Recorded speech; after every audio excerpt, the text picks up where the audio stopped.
ভালোই লাগে, কিন্তু দুঃখের বিষয় থাকতে পারছি না, অনেকক্ষণ বসে আছি, সেই জন্য চলে যেতে হচ্ছে। থাকলে ভালো লাগতো, কিন্তু থাকার উপায় নেই।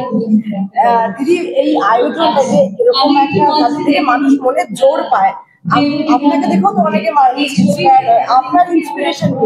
আমার তো ইন্সপিরেশন আছে যে সবাই ভালোভাবে এরকম ভাবে কাজ করুক, অনেক ভালো লাগবে। আর আমি এত বয়সেও যখন আসতে পেরেছি, ওরাও যাতে এরকম এত বয়স অব্দি কাজ করতে পারে, সেটাই আমার ইন্সপিরেশন। আপনাকে আবার কবে পর্দায় দেখতে পাচ্ছি? এই তো কৌশিক গাঙ্গুলির একটা ছবি হয়েছে আজও অর্ধাঙ্গিনী, সেটাতে দেখতে পাবে। সেটা হয়তো হয়তো পয়লা বৈশাখে রিলিজ হবে।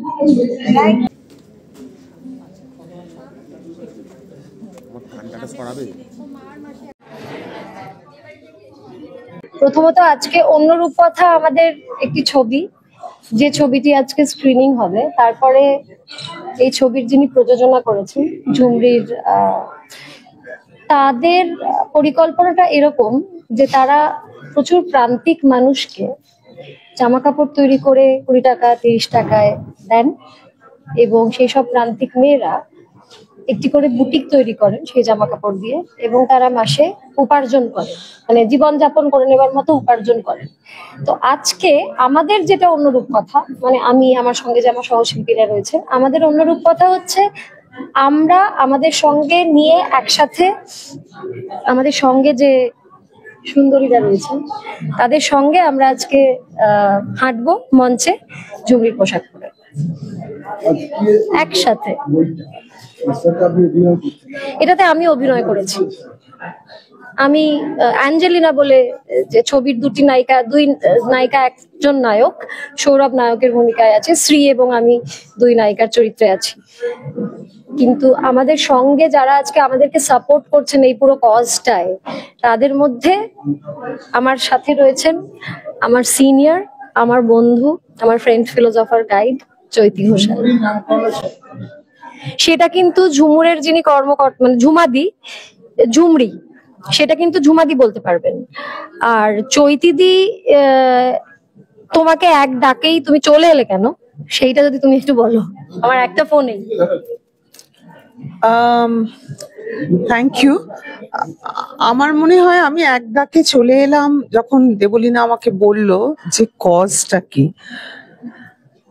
এটা খুব ইম্পর্টেন্ট যে আজকে যে প্ল্যাটফর্মটা, সেখানে যেমন ছবিও দেখানো হচ্ছে, তেমন অ্যাসিড ভিকটিমসের সঙ্গে আমরা একাত্ম বোধ করে হাঁটছি, এবং সমাজের জায়গা থেকে দাঁড়িয়ে ক্ষমা চাইছি আর বলছি যে লড়াই করব। এটাও ইম্পর্টেন্ট।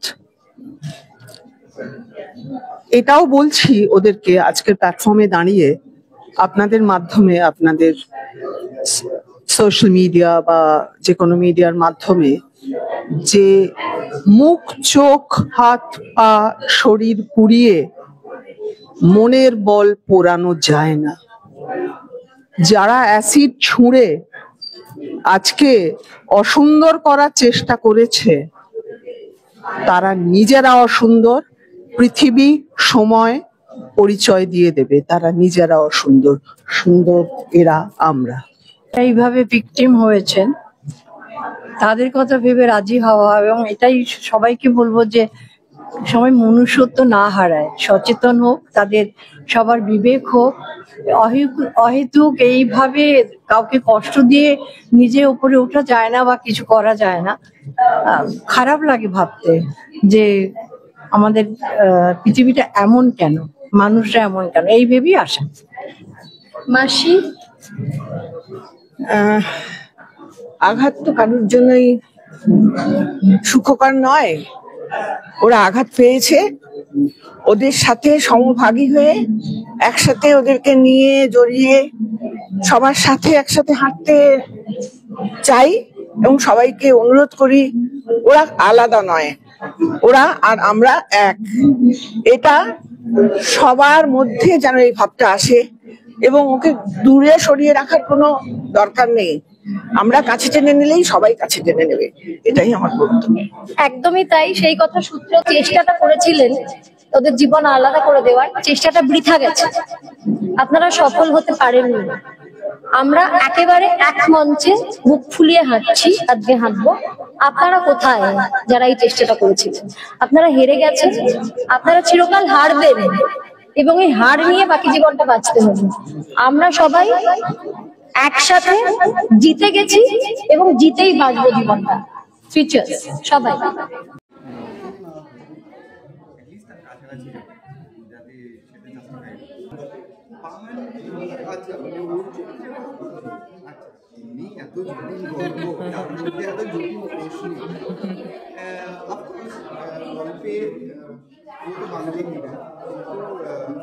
আসলে ভাষাটা একটা বেরিয়ে ছিল, যে বেরিয়েটা ছিল যেটা ভাবে বেরিয়ে গেছে, সেই বেরিয়েটা ভেঙে গেছে। আর যখন কোনো বেরিয়ে ভেঙে যায়, যখন যারা ভেঙে যায়, তখন মাথানটা মুক্ত হয়ে যায়।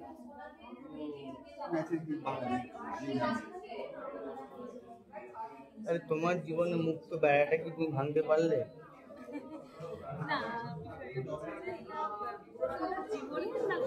জীবনে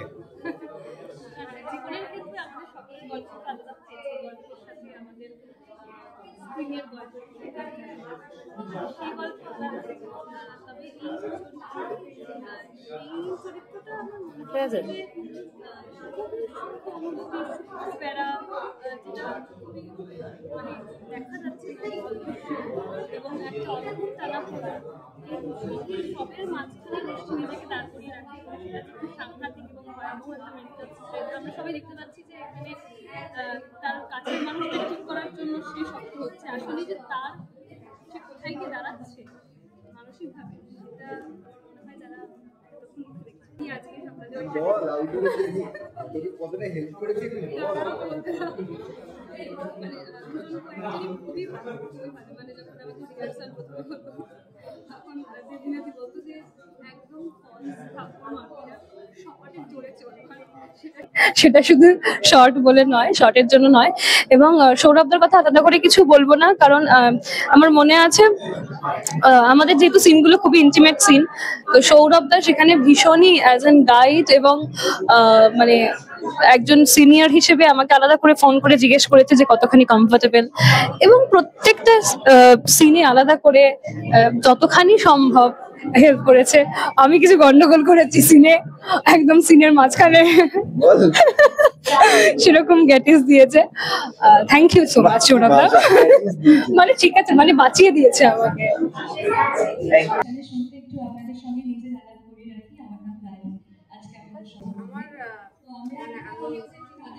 যারা আমাকে ডেকেছেন তাদেরকে ধন্যবাদ জানাতে চাই যে এরকম একটা অনুষ্ঠানে করার জন্য। সারাদিনে একটা ভালো কাজ করতে ভালো লাগে এবং যেমনটা আপনারা বলছেন সেটা অত্যন্ত সেন্সেশন বিষয় শেখানো যায় আশেপাশে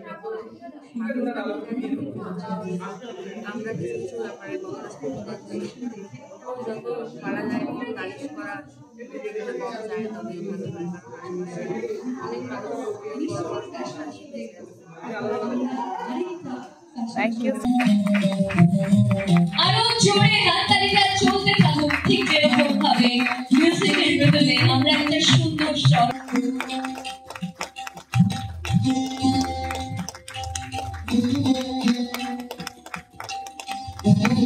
দেবলীনা দত্তর পোশাকটা ঝুমরি থেকে ও যে লুকটায় সেই লুকটা এখানে এনেছে, ওর ঠিক একদম দেবলীনার পিছনে যতটা পারলে লুকিয়ে যাওয়া যায় সেটা করছেন যিনি ঋষিদা। ঋষিদার এই পোশাকটা ঝুমরির পোশাক, এবং আমি ওয়েট করছি কবে শীতকালে আমি ওনার সাথে বেরোবো ঠিক এই পোশাকটা পরে। একদমই তাই। আচ্ছা, এরপরে আমার খুব প্রিয় একজন মানুষ রয়েছেন ছন্দা আন্টি, দেবলীনাদির মা, এবং আমার মনে হয় ওনার শরীর ভীষণ খারাপ, তবু যেভাবে উনি মঞ্চ কাঁপালেন